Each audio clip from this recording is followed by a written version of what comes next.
Welcome back to another Words of Wokism random order rundown. Today's is going to be very quick.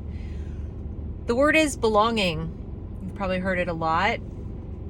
It doesn't mean what the people who use it say it means. They will tell you that students have a deep need, that your child has a deep need to feel a sense of belonging in order to learn. They can't learn, they can't feel comfortable at school unless they feel like they belong. If you notice, they don't get very specific about what belonging means. Do they mean they have a need to belong to a friend group?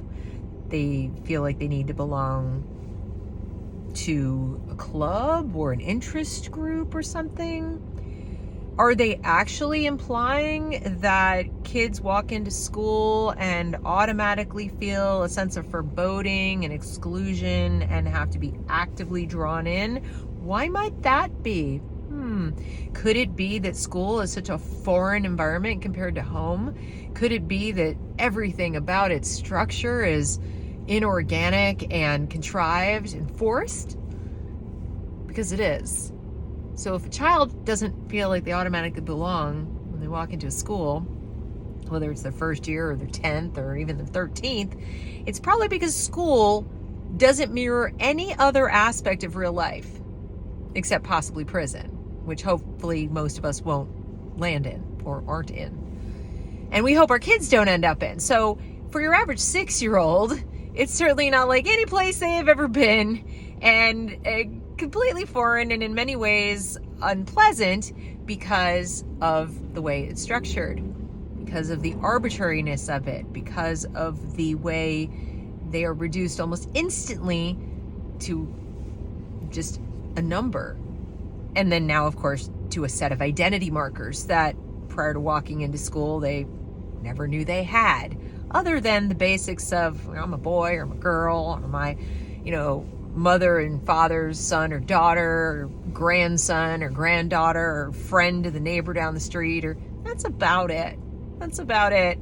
They weren't thinking of themselves in larger terms. In fact, most of them have probably not really ventured more than, 10 or 20 miles from their home for a long time. Those who have, that's somewhat rare. If they've traveled a lot by the time they enter kindergarten, most of them are very familiar with just the area right around their home. That's like their house, maybe, a religious institution or a club. Some of them go to daycare, but even daycares are more open and fluid, and much as I can't stand them, not like a school.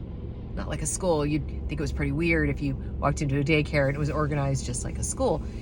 And I know some of you are saying, but Deb, schools are getting so much more organic and they have tables instead of desks in a row. And yeah, but it's still pretty clinical feeling. And now that they're adding, all these doctor-like people, the counselors and social workers and actual hospitalists and people like that, it's even more hospital feeling, doctor office feeling. So yeah, it's not that weird for even the average kid, healthy kid with happy parents to feel like, I don't really belong. But if the school is going to seize that, if the teachers and these so-called professionals who are better than you, or so they claim, are going to seize onto that and say, we need to help your child feel like they belong. And therefore, we're going to give them all these labels, and we're going to assign them to these labeling groups, and that will help them feel. And then we're going to be like loving all on them, like, oh, you're a little black child, or oh, you're a little white child. Well, I'm sorry, not you. A little brown child, or a little this, or you have this. And so we want you to belong.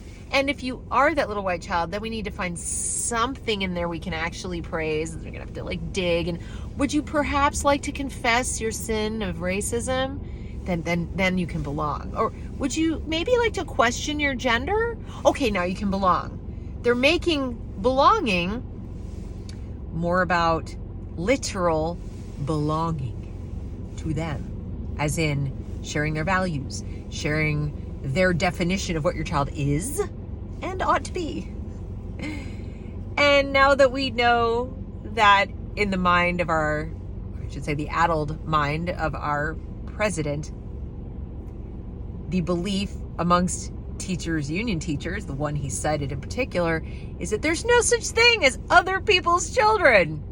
The children belong to the nation. So the real sense of belonging, the real belonging they're referring to when they talk about belonging, isn't helping your child feel individually comfortable in this completely weird environment that doesn't really align with anything in their lives and is fairly hostile from the jump. It's not that. It's helping them understand as quickly as possible that they don't belong to themselves or to you, to your family. They belong to the collective. They belong to the nation. They belong to everyone. They belong to the school community. They belong to their class. They belong as property to anyone and everyone but themselves. Yeah. So this word belonging is where social emotional learning first moves into socially engineered learning. Okay? That's what it is. So when you hear the word belonging, your antennas should go up, because it doesn't mean what you think it means. And even if it did, you have to ask yourself, are these the people who could really help my child feel more comfortable in this alien environment?